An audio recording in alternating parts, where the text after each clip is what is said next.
ငါတို့မျိုးဝဲပါလေဒီကတည်းကမရှိဘူးဒီနေ့နင်တို့မကြောက်ဘူးလားကြားတယ်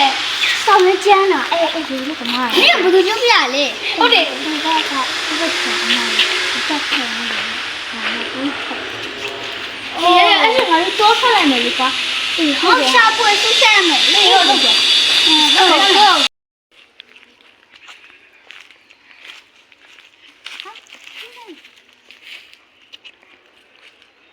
ဒီကငါညီလေးခေါ်ဒီတော့မယ်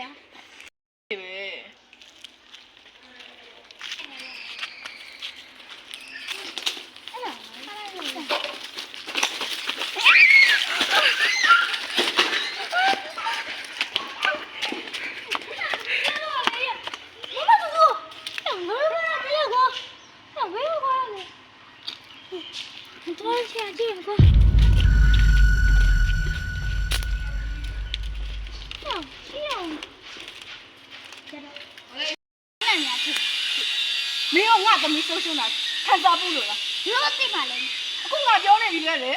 ငါပါကိုလေးမာထား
အောက်ကဘောင်းကြီးနင်းနဲ့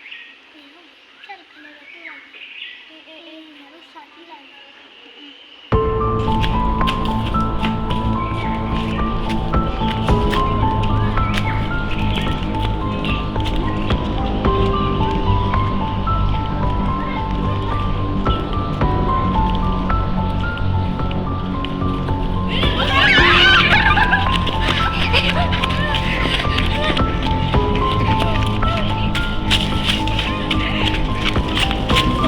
ဟုတ်လား